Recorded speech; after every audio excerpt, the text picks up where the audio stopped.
Okay, in this video, I want to break down how I scale my service businesses, how I'm scaling client service businesses. I want to show you this kind of iceberg framework so that you can grow and scale your service business. I've got quite a lot to cover with you today, which will be highly valuable for you. I've got some stuff here covering it up so we can tease it. But before I get into it, why am I credible? Why can I actually bring this to you? Well, first of all, here it is. Here's my Stripe account. I'll refresh it. And it's a bit of a douche thing to do, but need to do it these days. There's so many charlatans out there who haven't even done anything they claim to say they've done. So you can see here 8.81 million. If we just copy it here and then type it in to USD and GBP, you can see it equates to 2,398,000 USD and 1.7, give or take a bit to get to 1.8 GBP. So that's it. So there it is. That's it. Now I'm credible. Now you can listen to me. This has been from the last 3 years. So this is one of my service businesses. I've been in business for 10 years now. So the previous 7 is on other Stripe accounts and stuff, but I'm not going to go way back to tell you all time. That should be enough for you to listen to me. So let's get stuck in. So how do you scale a service business in 2026? Well, it's this simple stuff here. I'm going to go through each one. First of all, I want to go to this simple model here to really drive it home and show you. So the biggest confusion you get with growing a service business is the amount of different things that you can try and test. And before you know it, you are overwhelmed and you're just unsure where to start. Now, this goes for any business really. In today's markets, even worse. And so if we look here, socials are loud, algorithms are mad, and it's the 10%, to be honest with you. Listen, I know that icebergs have been used in marketing metaphors for a long time, but effectively this is what people focus on. They focus on Instagram content, they focus on Facebook content, and they focus on either meta ads or Google ads. And look, it can get you so far, but if we look at the whole overall picture and we get service businesses to stay up to date with all the changes in the world and the changes with AI, changes with how people buy, because let's face it, you know, we are in a bit of a crisis in the UK. There is a lot of scaremongering and your business is affected. And I'm sure if you're a business owner and have been doing this for a long time, you will know just how much it's been affected. And so what used to work was post on Facebook, I'd have some clients, they'll tell pals, and that was enough. But it's not the case anymore.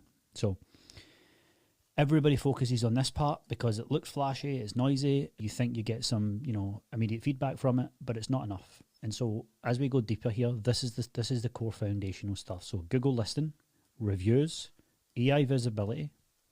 And as we go down here, you know, you can see when somebody's left you can see your Google listing, you can search it. You can see when someone's left a review. You can type into ChatGPT or Gemini or these Perplexity, these types of tools. And as long as you go incognito, because if you ask it about yourself, it's probably going to show up because it knows you.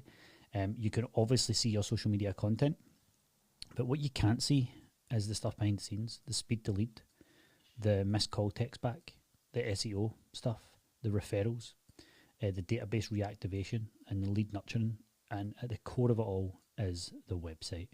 Okay, so that's the visual. Hopefully that helps you before I go into the actual teach. Maybe if you take anything away from this visual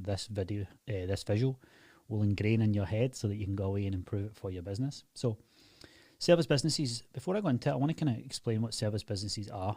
A service business is any business where someone books you, calls you, or walks in. So think of trades, clinics, salons, gyms, garages, agents, accountants. It's all the same. So in a one-liner, if your money comes from inquiries turning into appointments, you're a service business. So someone inquires and it turns into an appointment of some sort, you're a service business. And every part of the iceberg applies to you. So this is a list of them. You know, we've got builders and constructions, electricians, plumbers and heating engineers, landscapers, gardeners, cleaners, roofers, painters, locksmiths, hairdressers and barbers, beauty salons, aesthetic clinics, gyms, fitness studios, Pilates, personal trainers, dentists, and you can see the list here. It's a whole list. Car garages, driving instructors, mortgage brokers, and all of that. And so my mission is to get one of each of these clients, or at least a couple, as long as it doesn't conflict with the locations and it doesn't don't have a conflict of interest. But ultimately, I want to help all these service businesses, and this here applies to all of them. Okay, so let's get into it. This is the not so aesthetic version of it, but this is what it looks like. So the model is simple. All points to the website. right? And you might think, Chris, this is 2026. It's not 2022, 2004. It is 2026. And it's like, it doesn't matter. Everything comes from the website, right? I'm telling you that right now. The website. That's the core of it all. You want to appear in SEO? You want to rank on SEO? It comes from the website. You want to rank on ChatGPT and other AI tools? It comes from the website. It's that simple. You want people to do the homework and trust you, while they see a Meta ad or a Facebook ad or an Instagram post, they will always end up back at some point to the website. And if they don't and at least visit it, we can retarget them on your Meta and Google ads as well. Okay, so you might think, Chris, this is so basic, but trust me when I say this, put your effort and time into your website. And if you've got a website that has been gathering dust, then I'm afraid to say you need to change who does your website, or you need a website overhaul. Okay. So what is the job of a website? Is to turn visitors into inquiries. That is it, right? And here's an example of a good website and a poor website. Good is fast load speed, one clear action, AI receptionist on there, 15 to 20 pages optimized for AI. A poor website is, it looks pretty, it's slow, there's no clear next step, and it doesn't convert. Like if you have 3, 4, 5, 6, 8, 9, 1,000 customers visiting your website every single month and you don't convert it, it's a waste of time. Like that's the facts of it. Okay, so we move down into the process here. This is when the systems takes over. When you get it to a point of good, and by the way, there's loads more parts of being good here, but I'm just listing a few. We move on to the 5 systems, which looks like this, okay? So system number 1 is the database reactivation. So this is when we wake up old customers, old clients, and old inquiries. Good is messages going out to your old list every single month, especially payday. Poor is years of past customers and clients sitting doing nothing. You've got all that information. You pay for all these leads once upon a time, and they are sitting there gathering internet dust and getting colder and colder to the point they actually forget who you are, okay? Moving on to number 2 is referrals, right? So this is turning happy customers into the next customer. Now, a good version of this is all the current and past customers are done. In other words, every client and customer that you've ever helped, they have left a review. Not one is escaping you, right? But Chris, I've already asked them. Ask again, ask again, ask again, incentivize, right? And it becomes a fortnightly process. A poor version of this is when you're waiting and hoping they mention you. Waiting and hoping, waiting and hoping. Okay, so that's number 2. Moving on to the third system, which is follow-ups and lead nurture. So this is following up with them until they're ready, whether that's providing value for a period of time, whether that's, speaking to them, getting to know their struggles, doing market research, whatever it might be. But you do it in a good way, which is every inquiry gets a string of messages.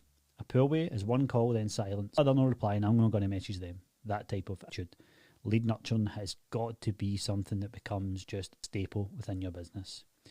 Moving on to system number 4, which is the missed call text back. So this catches the calls that you can't answer. So, when we're on if you look at the mragency.com, you will see here, this here is one example of it. So right now I want to capture this lead. And as soon as they give me their information, it goes straight to my WhatsApp and I have a conversation with this prospect immediately. That is what I'm talking about. That's an example of it, right? So missed call text back. So let's say someone calls the MRR agency and I don't answer, then they get an immediate text back. This is obviously an example of a chat widget as well. It's slightly different, but it's the same idea. Like if someone contacts the business, we have to have a way to contact them straight away. Poor is it goes to voicemail and they phone the next company. Okay, can't tell you how many times that happens.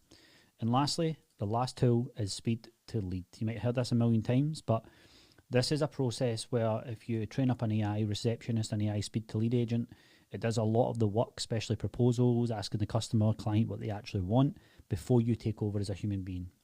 So good is under 5 minutes, really 90 seconds, depends on the conversation, depends on the scope of the job. If you're looking for a quote or whatever, then of course you want to make sure you've got a process where the speed to lead works out a rough quote and then you take over and phone the customer, the client. And this is any hour of the day and any day of the week. Poor is getting back to them tomorrow, right? In today's world, Uber Eats, all of these things, Amazon, they have ruined our perception of time with regards to services. We now expect things to be tomorrow or, packages and stuff like that. In some cases, Amazon can deliver on the same night. It is crazy. Cool. So that's the 5 systems. Now we move into like, okay, we've got our systems in place. How do we get found? So number 1 is reviews. So this is proof that you're the safe choice. Now, a good version of this is fresh reviews every single week. I can't stress that enough. Every single week. We help clients come on board and they haven't gotten a review in like 2 months, 3 months, 4 months, 5 months. And it's like Google will literally, like, it won't tell you, but it will literally just not recommend you or rank you because of that. That's all Google care about. Google care that the people who are searching on their platform, that they have a good experience. And if they search and you up to date, it just won't recommend you. And so you want to have these reviews weekly, but you also have to answer every single one. We took on a business who had like 300 reviews and there was about 180 of them that hadn't had a reply. That is wild, right? And it's because you get busy. Poor is 12 reviews, the newest one from 2023. That's a really poor version, but honestly, poor nowadays is having like, not even having 100 reviews. You should have 100 reviews, or at the very least working towards it in a structured fashion. So the next part of getting found is your Google listing. Sounds so simple. You might have set it up a few months back, a few years ago, but there is new features and new categories getting added all the time to these Google listings. So a perfect example of this is we had a personal trainer we were helping, and they were just ranked as a gym, but they were a personal trainer, and they didn't even have personal trainer ranked. So they were nowhere near any searches for personal trainer in that city.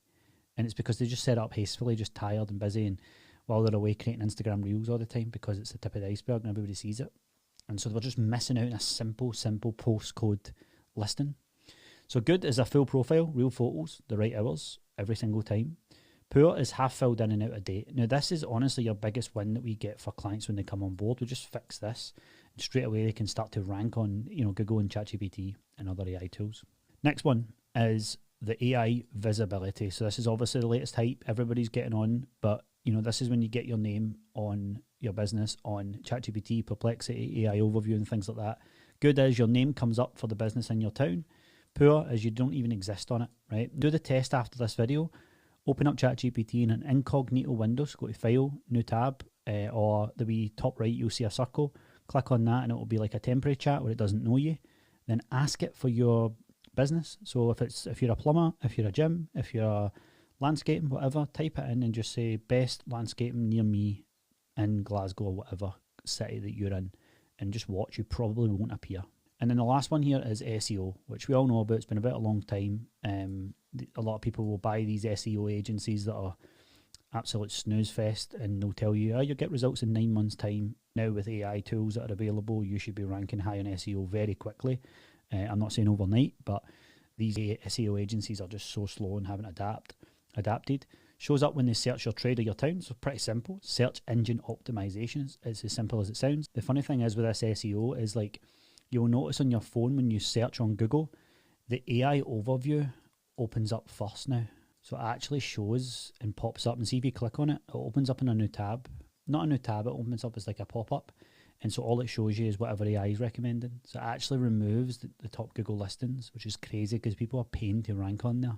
You can obviously close it down, but it's really, really powerful. And that's where like AI, AEO, answer engine optimization, is starting to really take over. It's not quite there yet, but it's like that's stacked with SEO and other things. It's going to cause problems. So that's getting found. Next is how it all fits together. So they find you. The website turns them into an inquiry or builds trust or moves them to the next stage or whatever your platform's strongest. The systems follow up and it brings them back. That is it. And the outcome, you get consistent calls, customers and sales. This is it in a nutshell. That is it. And that's what business is all about.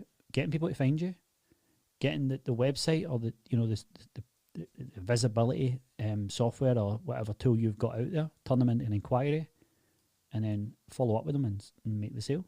That is it in a nutshell. And so for our offer, it's really simple. What we do is just build the website or rebuild it for free, and then we charge $297 a month for everything above. And there's a link in the description. And so if you're one of these businesses and you want this full thing installed for you, because let's face it, you're too busy, and you could try and rank and do all the things on AI if you wanted, but you're just kind of looking for somebody to take over it, then we do that for $297 a month, which is nothing. Up here, when we decide this is all done, we will charge a little bit extra for, of course, this part. Get my pen back.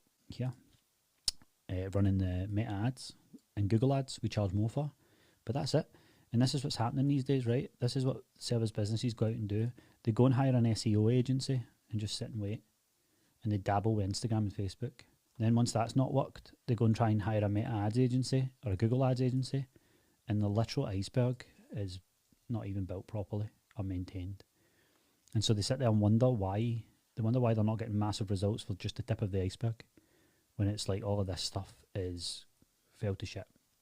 Okay, hope you enjoyed that. Hope it's helped you understand how to scale service business in 2026. If you enjoyed this, then I'm sure you'll enjoy the next video. It's up on screen now.